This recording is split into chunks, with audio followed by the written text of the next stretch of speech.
Supreme কোর্টে SIR মামলার শুনানি ছিল আজ, আর সেখানে সর্বোচ্চ আদালতে বলা হয়েছে যে আগামীকাল থেকে ট্রাইব্যুনাল কাজ শুরু করতে পারে। সুপ্রিম কোর্টে এমনই জানিয়েছে নির্বাচন কমিশন। প্রতিদিন 1,75,000 থেকে 2 লক্ষ নামে নিষ্পত্তি হচ্ছে। সুপ্রিম কোর্টে জানিয়েছেন কলকাতা হাইকোর্টের প্রধান বিচারপতি। আজকেই ট্রাইব্যুনালের জন্য ট্রেনিং হবে। সুপ্রিম কোর্টে জানিয়েছে কমিশন।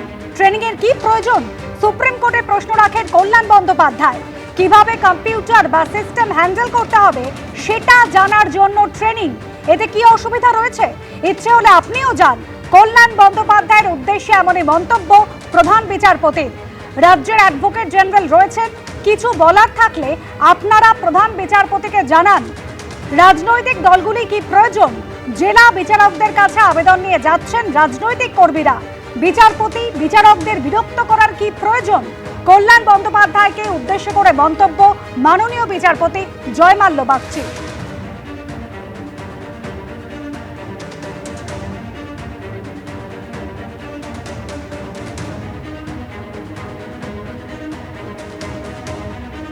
আর আগামীকাল থেকেই কিন্তু কাজ শুরু করবে এই এসআইআর এর ট্রাইব্যুনাল। জোকার কাছে ডায়মন্ড হারবার রোডে জনশক্তি মন্ত্রকের দফতর, সেখানেই বসছে ট্রাইব্যুনাল। আমাদের প্রতিনিধি সৌভিক মজুমদার সরাসরি রয়েছেন সেখান থেকে। সৌভিক, কিভাবে কাজ করবে এই ট্রাইব্যুনাল? প্রস্তুতি কতটা?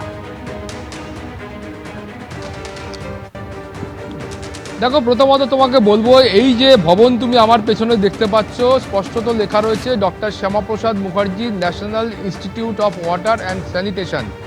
ফলে বুঝতে পারছো এই যে জলশক্তি মন্ত্রকের অধীনে এই যে অফিস রয়েছে, সেই অফিসেই কিন্তু আগামীকাল থেকে এই যে অ্যাপেলেট ট্রাইব্যুনাল রয়েছে, যেই অ্যাপেলেট ট্রাইব্যুনালের মূল কাজ হলো যে ভোটারদের নাম এখনো পর্যন্ত বাদ চলে গিয়েছে, যাদের নাম এতদিন পর্যন্ত আন্ডার অ্যাডজুডিকেশন ছিল কিন্তু তারপরে তাদের নাম বাদ হয়ে গিয়েছে বা বাদ পড়ে গিয়েছে, সেই সমস্ত ভোটাররা যদি মনে করেন তাদের নাম অন্যায়ভাবে অন্যায্যভাবে বাদ দেওয়া হয়েছে, সেক্ষেত্রে তাদের কিন্তু শেষ যে আইনি পথ সেটা কিন্তু এটাই খোলা থাকছে।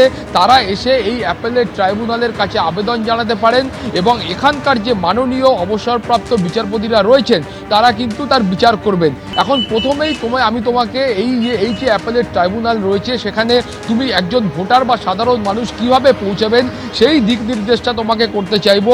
এই যে সামনে আমার ডান দিকে তুমি রাস্তাটা দেখতে পাচ্ছ, এটা কিন্তু ডায়মন্ড হারবার রোড এবং সরাসরি এই রাস্তা জোকা থেকে আসে এবং জোকার দিক থেকে অর্থাৎ জোকা মোড় থেকে তুমি যদি এই রাস্তা ধরে একদম সোজা আসো তাহলে প্রথমে তোমার বাঁ দিকে IIM জোকা পড়বে, অর্থাৎ Indian institute of management Joka, সেটা প্রথমে রয়েছে। সেখান থেকে 1 কিলোমিটারের কিছুটা বেশি পথ অতিক্রম করলে তারপরে তুমি এখানে এসে পৌঁছবে এবং এই ভবন এবং IIM জোকার মাঝখানে কিন্তু ডায়মন্ড হারবারের পুলিশ সুপারের যে অফিস রয়েছে সেই অফিসও কিন্তু এইখানেই রয়েছে।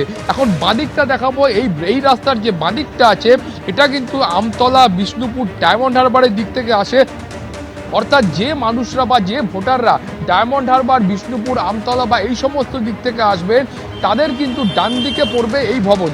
এখন যেটা তুমি বলছিলে যে এই যে ট্রাইব্যুনাল আছে, এই ট্রাইব্যুনাল কিভাবে বা কি পদ্ধতিতে কাজ করবে, তুমি জানো যে সুপ্রিম কোর্টের কাছে সুপ্রিম কোর্টের নির্দেশ অনুযায়ী ইতিমধ্যেই মাননীয় অবসরপ্রাপ্ত বিচারপতি 19 জন এই ধরনের বিচারপতিদের দিয়ে এই ট্রাইব্যুনাল গঠন করা হয়েছে।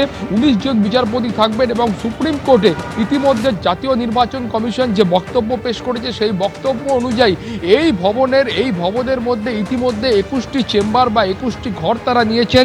এই 21টি ঘরের মধ্যেই কিন্তু মাননীয় 19 জন অবসরপ্রাপ্ত বিচারপতি তারা এই অ্যাপেলেট ট্রাইব্যুনালের যে কাজকর্ম রয়েছে সেই কাজকর্ম তারা পরিচালনা করবেন। ফলে সাধারণ মানুষ যাদের নাম এখন এই আন্ডার অ্যাডজুডিকেশনে ছিল এবং পরবর্তী ক্ষেত্রে যাদের নাম বাদ হয়ে গিয়েছে তারা কিন্তু এই অ্যাপেলেট ট্রাইব্যুনালে এসে তারা আবেদন জানাতে পারেন। এছাড়াও যে অন্যান্য উপায়গুলো রয়েছে সেই উপায়গুলো খুব স্পষ্ট করে বলা হয়েছে। তুমি জানো যে ইতিমধ্যে জাতীয় নির্বাচন কমিশনের তরফ থেকে একটা বিস্তারিতভাবে গাইডলাইন দেওয়া হয়েছিল এবং সেই গাইডলাইনে খুব স্পষ্ট করে বলা হয়েছিল যে যাদের নাম বাদ পড়ছে, যারা মনে করছেন তাদের নাম ভোটার লিস্টে থাকা উচিত, তারা কিভাবে কোন পদ্ধতিতে অনলাইনে এবং অফলাইনে আবেদন করবেন সেই প্রক্রিয়াটাও কিন্তু বলে দেওয়া হয়েছে। ফলে সব মিলিয়ে তুমি বুঝতে পারছো যে আগামীকাল থেকেই কিন্তু এই ট্রাইব্যুনালের কাজ শুরু হবে।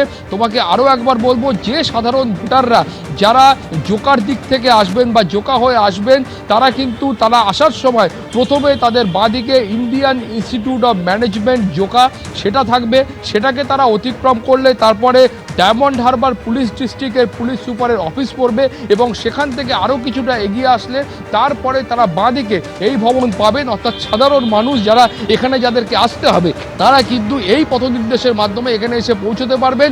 এবং তোমাকে আরও একবার বলবো, যারা ডায়মন্ড হারবারের দিক থেকে, আমতলার দিক থেকে, বিষ্ণুপুরের দিক থেকে আসবেন তারা কিন্তু ডান দিকে এই ভবন পাবেন এবং এখানে আসলেই তারা কিন্তু অ্যাপারেট ট্রাইব্যুনাল অবধি পৌঁছতে পারবেন। ফলে বুঝতে পারছো যে এসআইআরে পশ্চিমবঙ্গের যে মানুষদের নাম বাদ যাবে তাদের কিন্তু শেষ আইনি পথ এটা খোলা থাকছে যে তারা অ্যাপেলেট ট্রাইব্যুনালে আবেদন জানাতে পারেন। এবং তার পাশাপাশি তোমাকে বলবো, সুপ্রিম কোর্ট কিন্তু এই অ্যাপেলেট ট্রাইব্যুনালকে সর্বোচ্চ ক্ষমতা দিয়েছেন। অর্থাৎ এখানকার মাননীয় বিচারপতিরা যে সিদ্ধান্ত নেবেন সেটাই কিন্তু চূড়ান্ত বলে গণ্য হবে। ফলে আগামী কাল থেকে যখন কাজ শুরু হবে তারপর বাকি বিষয়টা স্পষ্ট হবে। একেবারে ধন্যবাদ সৌভিক। আগামীকাল থেকে এই ট্রাইব্যুনাল কিন্তু কাজ শুরু করবে এবং আজকেই ট্রাইব্যুনালের জন্য ট্রেনিং হবে। সুপ্রিম কোর্টে কিন্তু এমনই জানিয়েছিল নির্বাচন কমিশন। এখন আইনজীবী এবং তৃণমূল সাংসদ কল্যাণ বন্দ্যোপাধ্যায় কি বলেছেন শোনাবো।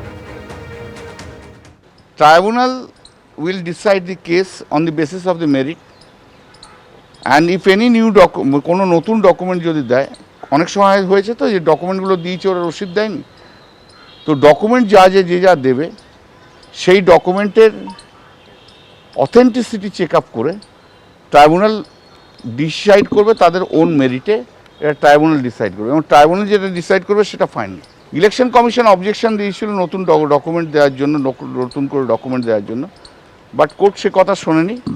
কোর্ট বলেছে না, যদি কোনো অল দেয়ার জুডিশিয়াল অফিসার্স, অতএব যে ডকুমেন্ট যারা দেবে সেই ডকুমেন্টের ভিত্তিতে ট্রাইব্যুনাল উইল ডিসাইড। কী কারণে রিজেক্ট করেছে সেই রিজেকশনের কারণটা ট্রাইব্যুনালকে দেখাতে হবে, ঠিক আছে? এবং ইনটার্ন ট্রাইব্যুনাল সেই রিজেকশনের কারণটা যারা অ্যাপিল করেছে তাদেরকে দেখাবে। তাহলে তারা বুঝতে পারবে যে কী কারণে রিজেক্ট হয়েছে, তার যা সাবমিশন আছে সেই সাবমিশন করবে। আগামীকাল থেকেই ট্রাইব্যুনাল কাজ শুরু করতে পারে, সুপ্রিম কোর্টে এমনই জানিয়েছিল নির্বাচন কমিশন। প্রতিদিন 1,75,000 থেকে 2 লক্ষ নামে নিষ্পত্তি হচ্ছে, সুপ্রিম কোর্টে জানিয়েছেন কলকাতা হাইকোর্টের প্রধান বিচারপতি। আর আজকেই ট্রাইব্যুনালের জন্য ট্রেনিং হবে সুপ্রিম কোর্টে জানিয়েছে নির্বাচন কমিশন। এখানে ট্রেনিংয়ে কি প্রয়োজন সুপ্রিম কোর্টে প্রশ্ন তুলেছিলেন কল্যাণ বন্দ্যোপাধ্যায়। কিভাবে কম্পিউটার বা সিস্টেম হ্যান্ডেল করতে হবে সেটা জানার জন্য ট্রেনিংয়ের প্রয়োজন। অসুবিধা কি হচ্ছে, ইচ্ছা হলে আপনিও যান, কল্যাণ বন্দ্যোপাধ্যায়ের উদ্দেশ্যে এমনই মন্তব্য করেন প্রধান বিচারপতি।